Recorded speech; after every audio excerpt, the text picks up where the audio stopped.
Hi, I'm Lee Tushler with Design World and EE World. I'm here with Dan Carnovale from Eaton, and Dan is going to talk to us a little bit about surge protection. Dan, why don't, we've got kind of a cool demo behind us. Why don't you tell us a little bit about where we are right now and what you're going to show us. Thanks, Lee. So I'm Dan Carnovale here at Eaton's Power Systems Experience Center near Pittsburgh, and this is kind of a cool little demo. We're going to show you how surge protectors work and what happens if you don't have surge protection. So it's kind of a go, no go test.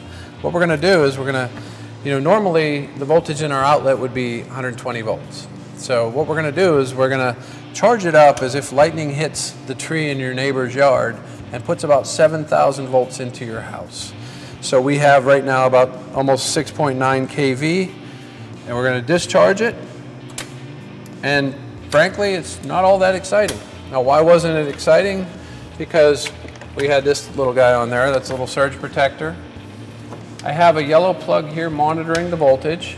I have the orange plug going to the light, so we're going to do the same thing again. We'll charge it back up, and when it gets up to almost 7,000 volts, we'll discharge it again. I hate when that happens.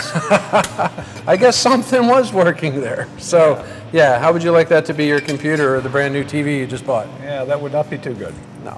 What's inside those things are actually these little devices here called MOVs, metal oxide varistors. Think of them kind of like an electronic switch. So if the voltage is normal, the switch stays off. But if the voltage goes high, and if it exceeds a threshold, they turn on.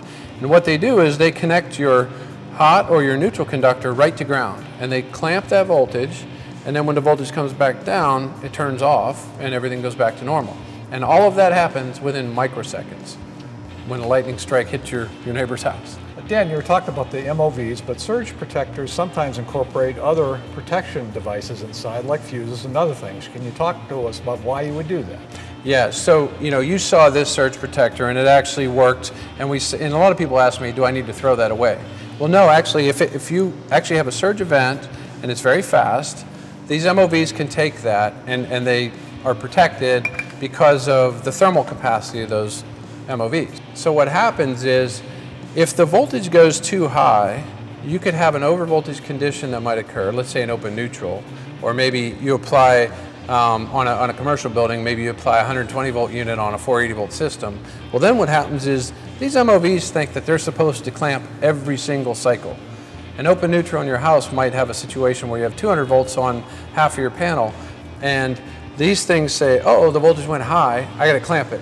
Well, they start to get hot and hot and hot, and it's not that microsecond event anymore, it's many, many seconds. When they burn up, historically, people have had house fires and things like that. So what happens is the new versions have internal fusing and other components that can actually help to make sure that that takes the system off, takes the surge protector off before it would actually burn and cause problems. The other components you mentioned, there's other components in there. There's also other high frequency filters and other things that go along with it.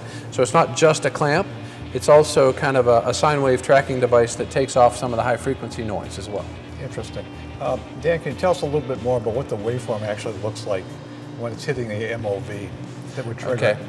But yeah, so what we're going to do is we're going to see a picture of the waveforms, and what the waveforms will look like are the one where it clamped. The voltage goes up to about 300 to 350 volts depending on the event, and we saw about 7,000 volts come out of the surge generator. So at about 300 to 350 volts, that thing will clamp. And again, that's what your load would see. And your loads can take up to about 5 times the normal peak voltage. 120 volts, the peak of the sine wave is 170. So they can take up to about 5 times of that. So it does well within that. In fact, it's about twice the normal peak. But what happens is when we don't have the surge protector in there, that waveform shows us where we go up to almost 6,000 volts or so. And what's interesting is the surge protector isn't in there, so what happens is the light bulb blows up, and during that first part of the waveform, as the light bulb burns up, you get about a 2,000 to 3,000 volt transient, and then instead of the voltage going to 0, we see that arc is extended for about 20 microseconds as the light bulb is blowing up. And it's kind of a really interesting waveform. The meter that we use there, we sample at 6 million samples per second, so we can see the waveforms and see what's going on. And I understand it makes a difference where in the circuit the MOV is. Tell us a little bit about that. That's right. So let's say you put one of these surge protectors on your main panel. Let's say this is your panel in your home, okay? And you put this on that panel. Well, that's all well and good if lightning comes in, let's say the front door, or from the utility side, and it comes in and it goes through your panel first and then goes to your load. But what if I had this at the other end of my house, maybe plugged into my stereo and TV? That would also be good for two reasons. One is the big one takes the brunt of the hit. The second one takes whatever's left over and makes it even better. The second part of that story is, let's say your stereo blows up, some power supply fails or something like that. Do you think that surge is going to come all the way back to this panel and get clamped before it damages your TV? And the answer is no. Unfortunately, we have a lot of stuff that goes on within our homes and within our commercial and industrial facilities that happens, and in fact, maybe as many as 80% of the surges happen within our homes. Not as big maybe as coming from the outside, but it's a little bit like electronic rust. It's like it's just beating on your equipment and then one day it just fails. Well, Dan, is every surge protector the same? And how do you decide whether to install it and where to install it? Okay, so this is a good example here. We can see that this one has fewer MOVs and actually much smaller MOVs than this one. But as I mentioned earlier, you know, I've used the one here like 8,000 times and I haven't had it fail. So maybe that's good enough for certain events. But we may even need, you know, more MOVs in a certain application. So really the number and size of MOVs dictates the life expectancy of that device. So that tells you how long you're going to need to use it. And in fact, some people overspecify that. I'll tell you, in some commercial facilities, I've seen really, really large surge protectors, but they buy one and expect that to take care of everything. And as we talked about earlier, it's better to have one up top and one down low to actually make your system better. I think those devices might last a couple hundred years. Then when the archaeologists dig up the buildings, it'll still work, but that doesn't really help you with its stuff downstream. The installation part is probably as important, if not more important, than the device you buy, and here's why. You know, if you buy one like this and you plug it in, you don't have a choice of how you plug it in. If you buy one like this, there's a lead length on it, right? So what happens is when they test these, they make them all 6 inches to do a fair test between manufacturer A, B, and C.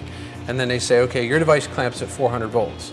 Well, in fact, that's 6 inches of cable, it clamps at 400 volts. But for every inch of lead length, and so what that means is if I install it and run it up like that, I might have 30 extra inches of cable. Well, that 30 inches of cable is going to add about 600 volts of let through. So it's about 20 volts per inch of let through. And so if you think about it, that's a big deal. And what that means is everything fed out of your panel now is going to see that maybe 1,000 volts. It's the 400 volts that it's supposed to clamp at, plus the 600 volts extra.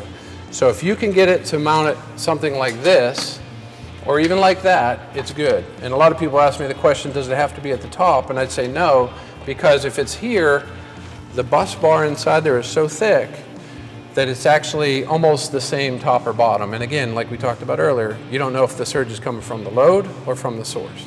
Interesting. Well, that's a good installation tip, Dan. Thank you.